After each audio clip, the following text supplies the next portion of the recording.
জামাতের কর্মীরা সারা পৃথিবীতে কালেমার দাওয়াত দিয়ে।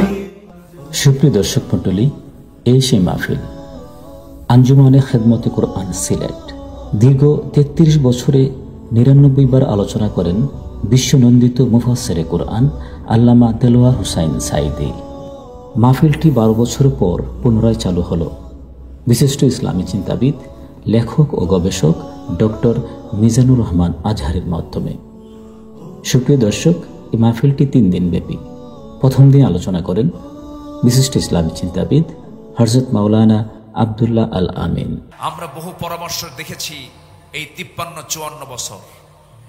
কেউ চালিয়েছেন ২৫ বছর, কেউ চালিয়েছেন ১৬ বছর, কেউ চালিয়েছেন ৯ বছর, কেয়ারটেকার গভর্নমেন্টটা কয়েক বছর। সব দেখা শেষ। সবার নামের আগে মুহাম্মদ ছিল, যাদের ধর্মের নাম ইসলাম ছিল, কিন্তু কেউ ন্যূনতম নামাজের একটা আইন পর্যন্ত পাশ করতে পারেন নাই। সব দেখা শেষ।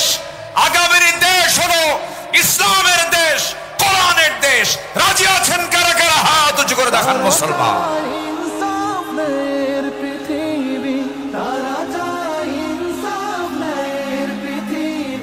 দিন কায়েমের কথা তারাই ভাবে। জামাতের কর্মীরা সারা পৃথিবীতে কালেমার আল্লাহ কবুল করুন। জোরে বলে আমিন, আরো জোরে আমিন। আমার দেশে এখন এই মুহূর্তে সবচেয়ে বড় সমস্যা হলো গদি সমস্যা। কি সমস্যা বলেন তো? এই যে গদি সমস্যা হচ্ছে এখন সবচেয়ে বড় সমস্যা। এখন যে সরকার আমার দেশে আছে, অস্থায়ী না স্থায়ী? অস্থায়ী। তাহলে এখন সামনে যে সিচুয়েশনটা আসতেছে, এই সিচুয়েশনে একটি সরকার, কল্যাণ সরকার, এটি কল্যাণ রাষ্ট্র গঠনের জন্য প্রয়োজন কিনা বলেন? প্রয়োজন। মনে হয় এই ব্যাপারে কোরআন কোনো বক্তব্য দেয়নি। আসতে বলে, কোরআনে ব্যাপারে বক্তব্য আছে না নাই? আসতে বলবেন না, আছে না নাই? মুক্ত মনে ভালো করে কথা বলতে দেয়নি ১৬ বছর। এই মঞ্চ থেকে আমি আব্দুল্লাহ আল আমিন, আমাকে কতবার যে ধরছে হিসাব নাই। মাহফিল শেষে প্রশাসন ধরে নিয়ে চলে গেছে থানায়। সম্মানিত বন্ধুগণ, অসংখ্য আলেমকে ধরে জেলখানায় তাদেরকে রাখা হয়েছে। বিশেষ করে একজন ব্যক্তির নাম না নিলে অনেক বড় কৃপণতা হয়ে যাবে। এদেশের তাফসীর মাহফিল অঙ্গনের নক্ষত্র, কিংবদন্তি, সুপারস্টার, মরহুম মকবুর শহীদ আল্লামা দেলাওয়ার হোসেন সাঈদ রাহিমাহুল্লাহ। সম্মানিত ভাইয়েরা, আলেমদের অবদান কি শুনুন, একটু বলি। ২০০৯ সালে আমার জীবনের প্রথম হজ ছিল। আমি ২০০৯ সালে হজে যাই। সেই বছর ছিল আল্লামা সাঈদ রাহিমাহুল্লাহর জীবনের শেষ হজ। সেই হজ তার জীবনের শেষ হজ ছিল। রয়্যাল গেস্ট হয়ে তিনি গিয়েছিলেন হজে। মিনা, মুজদালিফা, আরাফা একই বছর হজে ছিলাম। হুজুরকে প্রশ্ন করা হলো, হুজুর দেশের অবস্থা খুবই খারাপ। টিপাই মুখে বাঁধের আন্দোলন তখন চলছিল সিলেটের দিকে। সেই সময় তাকে বলা হলো, দেশে আন্দোলন চলছে, ওইদিকে মামলাও রেডি হয়ে গেছে, ট্রাইব্যুনাল গঠন হচ্ছে, আপনার মনে হয় দেশেই থেকে যাওয়া ভালো হবে। সৌদি গভর্নমেন্ট আপনাকে নাগরিকত্বও দিবে, আপনি দেশে থেকে যান। উনি মুস্কি হাসি মেরে বললেন, সাঈদী পালায়া থাকে না। কি সাঈদী পালায়া থাকে না? আমার দেশ, আমার সংগঠন, আমার কর্মী, আমার নেতা বিপদে থাকবে, সাঈদী পালায়া থাকবে বাইরে। এই চরিত্র আমাকে শিখান নাই। উনি বাইরে থাকেন নাই, উনি ফিরেছেন। সাহসিকতা নিয়ে ফিরেই তিনি ২০১০ সালের ৩০শে জুন গ্রেফতার হয়েছেন। সেই ২০১০ সালের ৩০শে জুন ২০২৩ সালের ১৩ই আগস্ট, এই ১৩ বছরের মতো এই দীর্ঘ সময় তিনি যে জেলখানায় ছিলেন তার মুখে কি কখনো হতাশার কোনো ছাপ দেখতে পেয়েছেন আপনারা? শেষ বিদায়ের সময় তার মুখে কি কান্না ছিল না হাসি ছিল? তিনি হেসে বিদায় নিয়েছেন, গোটা জাতিকে তিনি কাঁদিয়ে রেখেছেন। সম্মানিত ভাইয়েরা, যার বক্তৃতা শুনে অসংখ্য পথহারা মানুষ পথের দিশা পেয়েছে, অবাধ্য সন্তান বাপমার সেবা করা শিখেছে তার বক্তৃতা শুনে। সেই দেশ গড়ার, সেই নাগরিক তৈরি করার মহান এই কারিগর আল্লামা সাঈদীকে 13 বছর শুধু জেল নয় ছেলে রেখে, শুধু জেলখানায় নয় হাজতে রেখে অবর্ণনীয় সীমাহীন অত্যাচার করা হয়েছে রিমান্ডে নিয়ে। চোখের পানিতে জায়নামাজ ভিজেছে, চোখের পানিতে জেলখানার বালিশ ভিজেছে। সম্মানিত ভাইয়েরা, সম্মানিত বন্ধুগণ, শেষমেশ এই পাশবিক শক্তি দিল্লির প্রেসক্রিপশনে চিকিৎসার নাম করে হসপিটালে নিয়ে ইমাম আবু হানিফার সেই একই পথ ধরে তাকে বিষ প্রয়োগ করে শহীদ করা হয়েছে। তাফসীর মাহফিলের এই প্ল্যাটফর্ম থেকে আমরা স্পষ্ট ভাষায় জানান দিতে চাই, অবিলম্বে আল্লামা সাঈদীর যারা খুনি তাদের চূড়ান্ত শাস্তি নিশ্চিত করা হোক। রাজি আছেন কারা কারা? হাত উঁচু করে দেখান মুসলমান।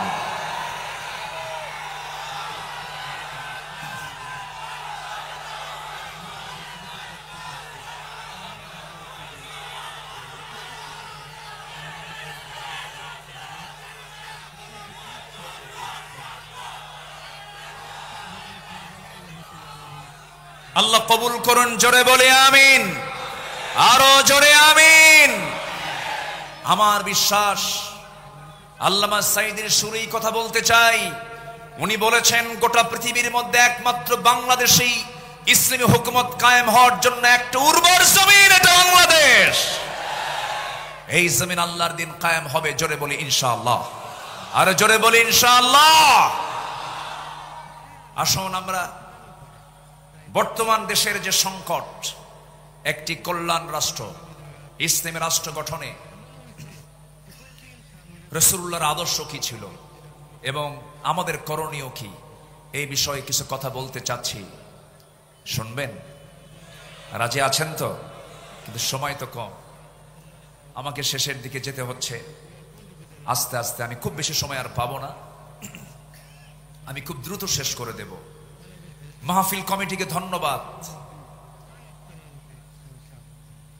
এক যুগেরও বেশি সময় ধরে আঞ্জুমানে খেদমতে কোরআনের এই মাহফিল হতে দেয়নি ফেরেশতারা। ফেরেশতারা বলবো না, ফেরেশতাই তো বলবো। ফেরেশতা দেখা যায় না, ওদেরও তো এখন দেখা যায় না, ওরা তো নাই। অযোগ্য, ব্যক্তিত্বহীন নেতৃত্ব ছিল বিগত সময়ে, যাদের মুখের ভাষা ছিল হলো মূর্খদের মতো, ব্যক্তিত্বহীনদের মতো। প্রায় প্রায় বলতো খেলা হবে, বলতো না? এই জাতীয় বক্তব্য কি একজন সচেতন ব্যক্তির মুখ থেকে বের হতে পারে?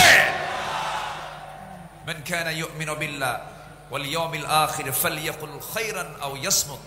যে ব্যক্তি আল্লাহর প্রতি বিশ্বাস করবে, পরকালকে বিশ্বাস করবে, সে যদি কোনো কথা পায় ভালো কথা বলবে, যদি কথা না পায় চুপ থাকবে। চুপ থাকাটাও নাজাত। বহু লম্বা সময় আমার নবী মাঝে মাঝে চুপ থাকতেন, কোনো কথাই বলতেন না। যত কথা কম যার জীবনে, গুনাহ তার জীবনের সবচাইতে কম। ইসলামী রাষ্ট্র গঠনের রাসূলের আদর্শ কি ছিল? নাম্বার 1, আমার নবীজির ইসলামী রাষ্ট্রের 1 নম্বর দিক ছিল হলো, তিনি যা প্রতিষ্ঠা করেছেন এর মধ্যে 1 নম্বর হলো তাওহীদকে তিনি প্রতিষ্ঠা করেছেন। জোরে বলে সুবহানাল্লাহ। কি প্রতিষ্ঠা করেছেন? তাওহীদ।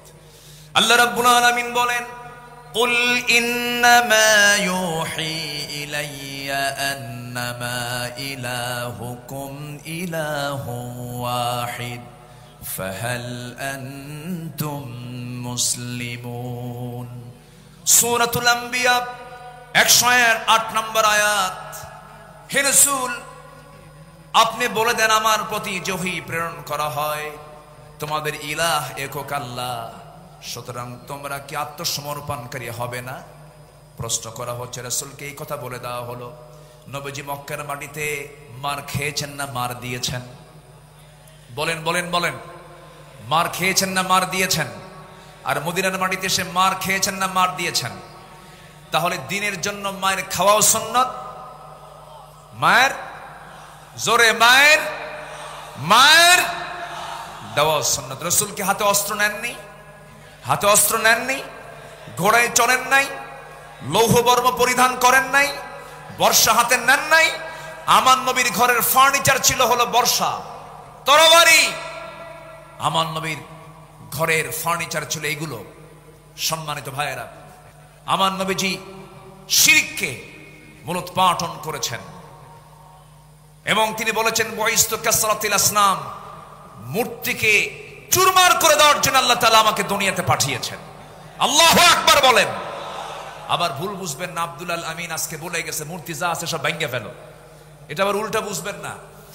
এখানে আমার নবীজি যখন মক্কার বাসিন্দা ছিলেন 13 বছর, ওই 13 বছর আমার নবীজি মক্কার ভিতরে ওই কুরাইশদের সাজানো 360টা মূর্তি তারা কাবার ভিতরে পর্যন্ত রেখেছিল। রাসূল সরাতে পারেন নাই, কারণ সেই সময় তার হাতে কোনো ক্ষমতা ছিল না। তখন মক্কার সিটি মেয়রও ছিল Abu Jahl. City mayor K ছিল? আবু জেহেল। রাসূল পারেন নাই। আমার নবীজি ডোর টু ডোর কালিমার দাওয়াত দিতে লাগলেন। একদিন কাবা শরীফ আমার রাসূল নামাজ আদায় করছিলেন। আবু জেহেল এবং কুরাইশদের কিছু নেতারা সব এই দাওয়াতকে উপহাস করলো, ঠাট্টা করলো। এক পর্যায়ে আবু জেহেল অন্যদেরকে বলল, কে আছো? উটের জবাই করা তাজা ভুঁড়ি মুহাম্মাদের পিঠে নিক্ষেপ করবে যখন সে সেজদায় যাবে। আমার নবীজি সেজদায় গেলেন। পাপিষ্ঠ এই নরাধমগুলো একটু মায়াও করল না। রাসূল যখন রুকুতে গেছেন সেই সময় নবীর পিঠে উটের পচা একটা নারী ভুঁড়ি রাসূলের পিঠে চাপায়া দিয়েছে।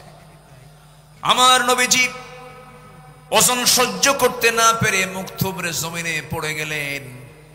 সিরাত ইবনে হিশাম গ্রন্থে এসেছে, ফাতিমা রাদিয়াল্লাহু তাআলা আনহা দৌড় মেরে এসে নবীকে সেই জায়গা থেকে উটের পচা নারী ভুঁড়িগুলো সরায় দিয়ে তাকে সেখান থেকে তুললেন।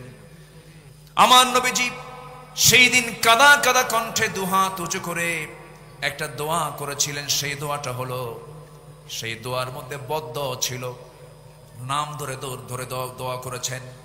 তিনি বলেছেন, আল্লাহ আমর ইবনু হিশাম ওরফে আবু জাহেল, উতবা ইবনু রবিআ, শাইবা ইবনু রবিআ, ওলীদ ইবনু উতবা, উমাইয়া ইবনু খালফ, উকবা ইবনু আবু মুআদ, উমরা ইবনু ওয়ালিদ, এদেরকে পাকড়াও করো, এদেরকে তুমি আল্লাহ ধ্বংস করো। নবীর যে সেই বদদোয়া কবুল হতে বেশি সময় লাগে নাই, সবগুলো তার কিছুদিনের ব্যবধানে বদর প্রান্তরে বদর কূপের মধ্যে সবগুলো জাহান্নামে চলে গেছে। সেই নবীজি মক্কা বিজয়ের পর কাবা ঘরে ঢুকে সমস্ত মূর্তিকে ভেঙ্গে ফেলে সেই রাষ্ট্রে তিনি তাওহীদ প্রতিষ্ঠা করে সফল হয়েছেন। আল্লাহু আকবার বলেন। তিনি কখনো শিরককে প্রশ্রয় দেননি। আমাদের করণীয় কি? এই প্রেক্ষাপটে সমাজ এবং রাষ্ট্রে প্রচলিত শিরক ইসলাম বিরোধী পদক্ষেপের বিরুদ্ধে সকল মুসলিম এক হয়ে সোচ্চার হতে হবে। তাওহীদের শিক্ষা ও বার্তা আমাদের পরিবার, সমাজ, রাষ্ট্র সব জায়গায় ছড়িয়ে দিতে হবে। আন্তর্জাতিক পর্যায়ে ইসলামিক মিডিয়া, শক্তিশালী লেখনী, অনলাইন প্ল্যাটফর্মের মাধ্যমে বিশ্বব্যাপী তাওহীদ প্রতিষ্ঠায় একটি শক্তিশালী প্রেক্ষাপট তৈরি করতে হবে। নাম্বার 2, একটি ইসলামী রাষ্ট্র গঠনের রাসূলের আদর্শ কি ছিল? আমার রাসূল যে রাষ্ট্র গঠন করেছেন তার 2 নাম্বার দিক ছিল হলো সকল হিংসা দূর করে সেখানে তিনি ভ্রাতৃত্ব প্রতিষ্ঠা করেছিলেন। জোরে বলি সুবহানাল্লাহ। আল্লাহ রাব্বুল আলামিন বলেন, ইন্নামাল মুমিনুনা ইখওয়াতুন ফাআসলিহু বাইনা আখাওয়াইকুম ওয়াত্তাকুল্লাহ। সূরাতুল হুজুরাত আয়াত নাম্বার 10।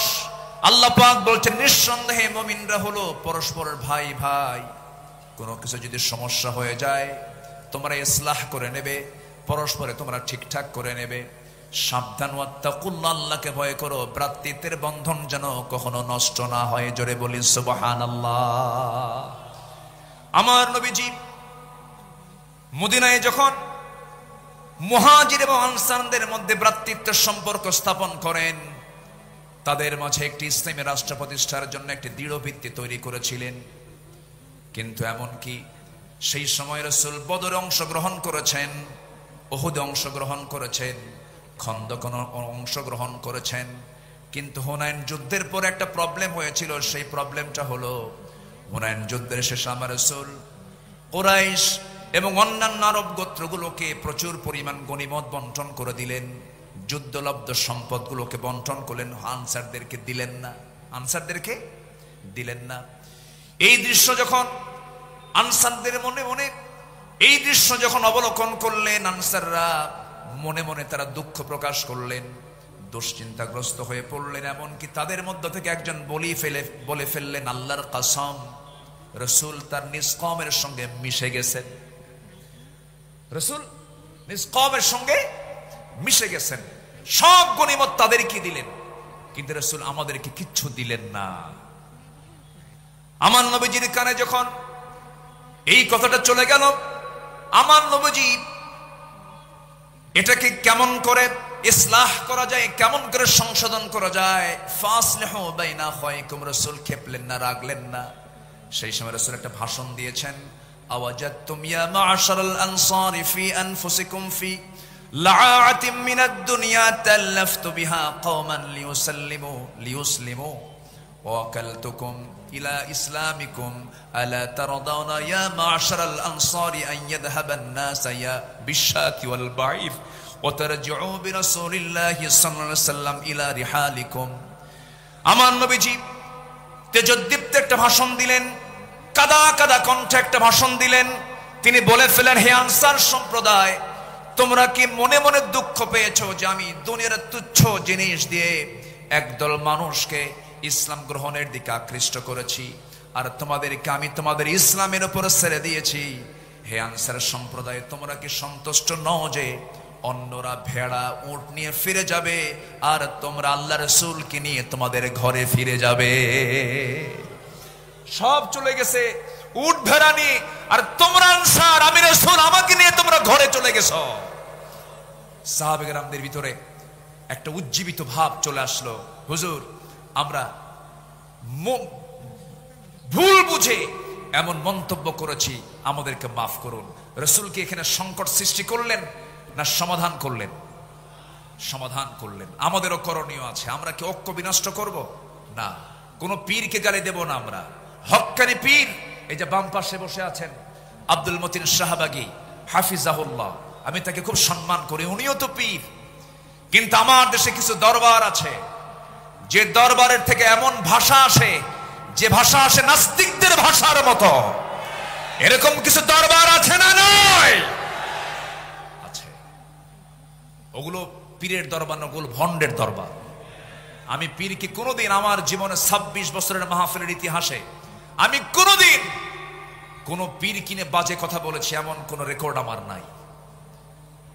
হক্কানি পীর অবশ্যই সম্মান করব না কেন, কিন্তু যে পীরের মুখ থেকে বাজে কথা বের হবে, পানির তলে মোমবাতি বাবা বাতাসে নেবে না, বাবার নামে হালকা দিলে উজু গোসল লাগে না, এই সমস্ত ভণ্ডামিগুলো যে সমস্ত দরবার থেকে বের হয়, যে সমস্ত দরবারে কবরে মাজারে সেজদা হয়, ওই সমস্ত দরবারের ভণ্ডদের হাত পা ভেঙ্গে গুঁড়ো করে দেওয়া দরকার।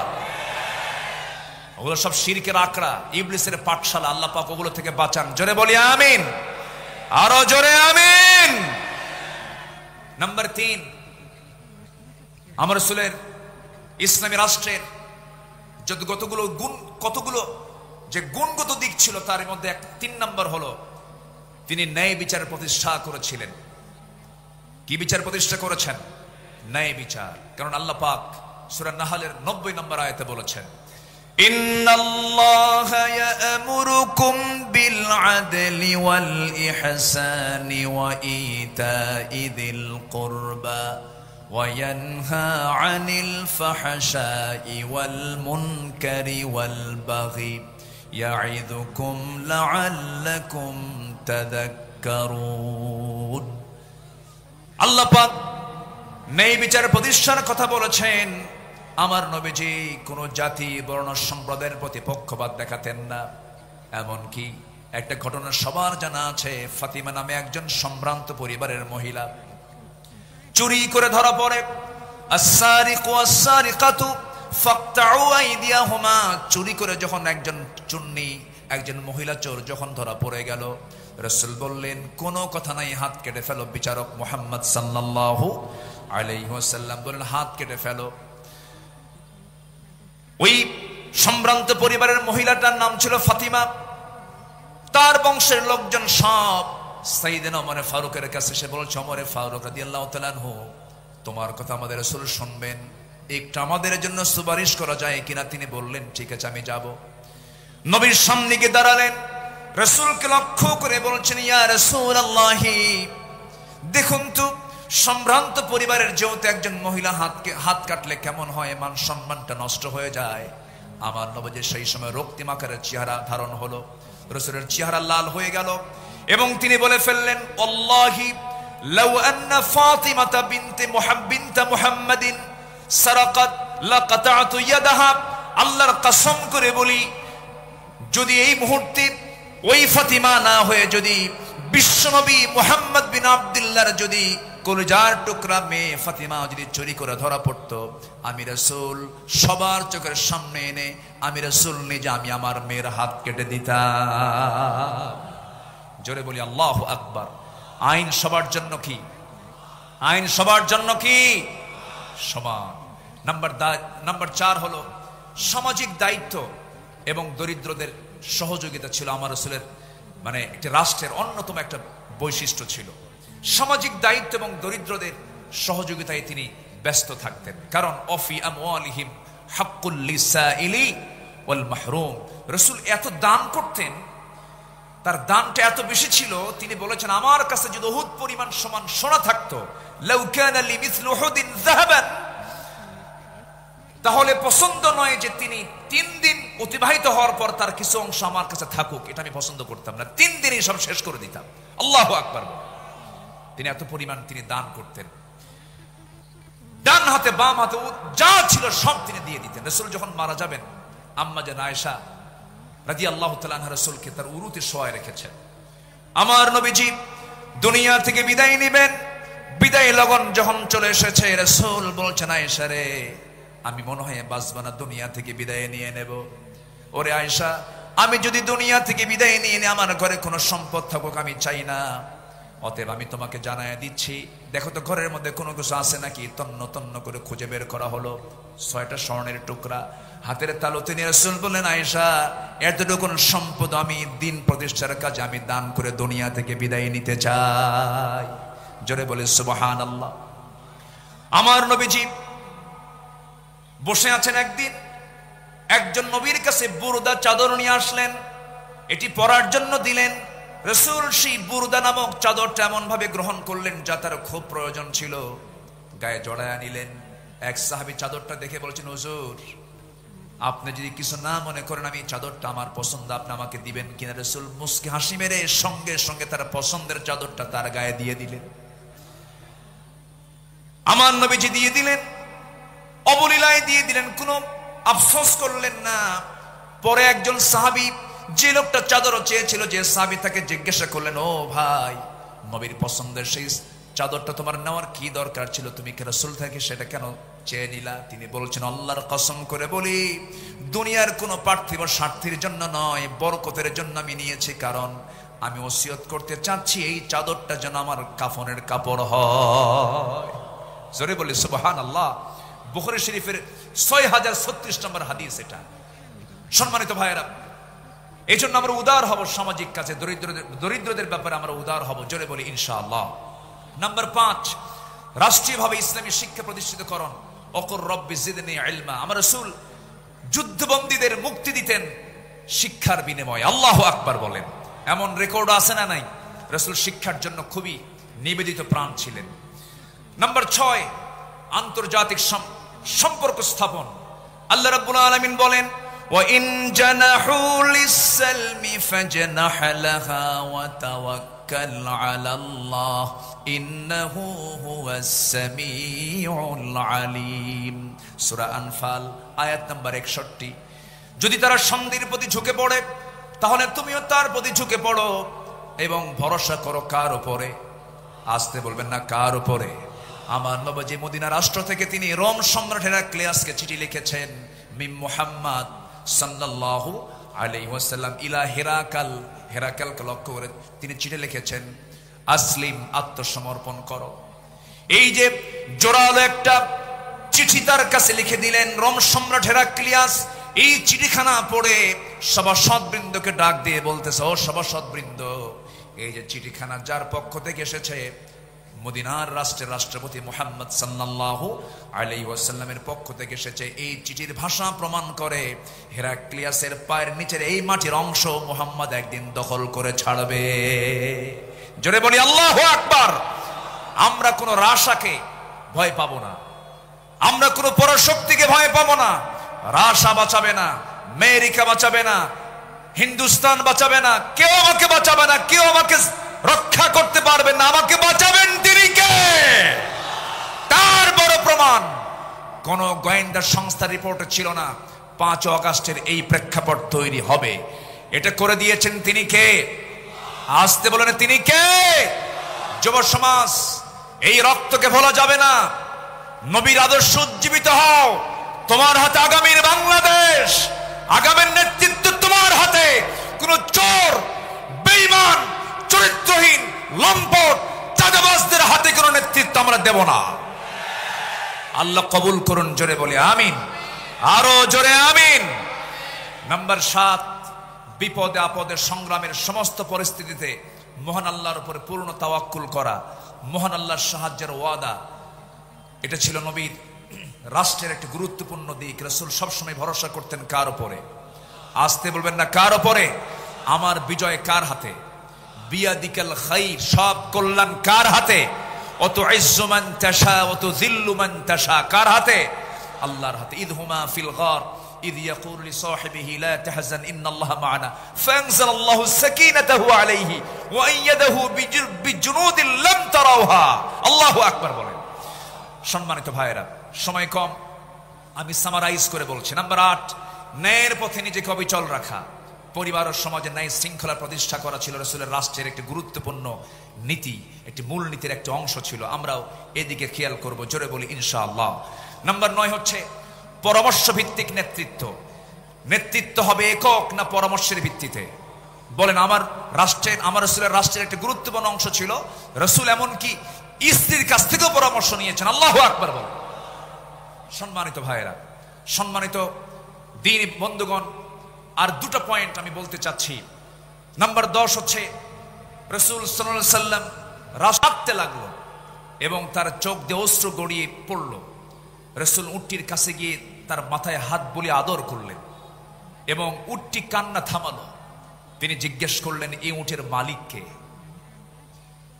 আমার নবীজি উটটির মাথায় হাত রাখলেন কান্না থেমে গেল রাসূল প্রশ্ন করলেন মার রাব্বু হাদাল জামাল লিমান হাদাল জামাল ফাজা ফাতা মিনাল আনসারি ফাকালা লি ইয়া রাসূলুল্লাহ ফাকালা আফালা তাত্তাকিল্লাহ ফি হাদিহিল বাহিমাতি আল্লাতী মাল্লাকাক আল্লাহু ইয়াহা ফাইন্নাহু শাকা ইলাইয়া আন্নাকা তুজিউহু ওয়া তুযইবুহু রাসূল বললেন শোনো তুমি যে এই উটটাকে না খেয়ে রেখেছো উট আমার কাছে এসে নালিশ দিল তুমি নাকি তাকে খেতে দাও নাই তাকে ক্ষুধার্ত রেখেছো রাসূল এমন রাসূল ছিলেন যার রাষ্ট্রে একটা উটের খবরও আমার রাসূল রেখেছেন জোরে বলি সুবহানাল্লাহ জোরে বলি আল্লাহু আকবার আমরা এমন রাষ্ট্রকে আমরা আমাদের দেশে দেখতে চাই আল্লাহ কবুল করুন জোরে বলি আমিন নাম্বার 11 হলো জাতীয় এবং আন্তর্জাতিক পর্যায় থেকে আসা সকল হুমকি ভয়ভীতিকে তোয়াক্কা না করে দিন প্রতিষ্ঠার সংগ্রামে আল্লাহর উপরে পূর্ণ আস্থা এবং দৃঢ়তা নিয়ে চলা সকল আস্থার জায়গা আমাদের একটাই সেটা হচ্ছে তিনি কে আসতে বলবেন না তিনি কে নাম্বার 12 হলো ছোট পরিসর থেকে বড় পরিসর প্রতিটি স্থানে তাকওয়া ভিত্তিক নেতৃত্ব গড়ে তোলা কি ভিত্তিক বলেন কি ভিত্তিক তাকওয়া ভিত্তিক নেতৃত্ব গড়ে তোলা যেই নেতৃত্বে তাকওয়া থাকবে। সাইয়েদনা ওমর ফারুক অসুস্থ হয়ে পড়লেন। অসুস্থ হয়ে তার মধুর প্রয়োজনের জন্য তিনি বললেন, না, আমি মধু দিয়ে সুস্থ হতে চাই না, মধুর প্রয়োজন, কিন্তু আমার জনগণ সবাই তো মধু খেতে পারে না, আমাকে যদি অনুমতি দেওয়া হয় মধু পান করব। চিন্তা করে দেখুন কি পরিমাণ তাদের মধ্যে জনগণের জবাবদিহিতার চিন্তা মাথায় ছিল। আমার বন্ধুগণ, ওমরে ফারুকের কথা যদি শুরু হয়ে যায় সহজে তো শেষ হওয়ার কথা নয়, বহু আলোচনা ছিল।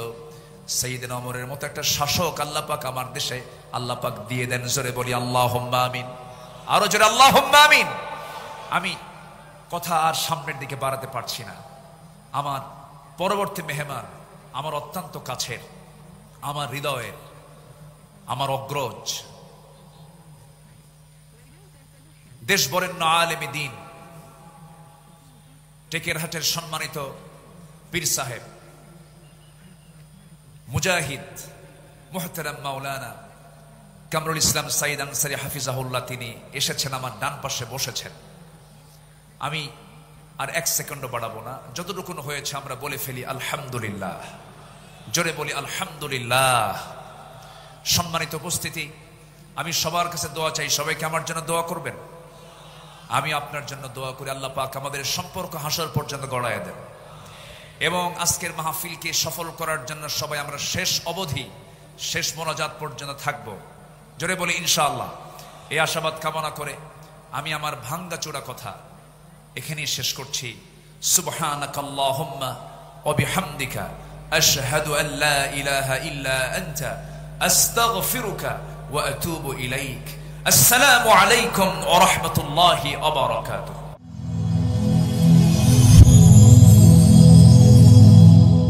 Rose TV 24.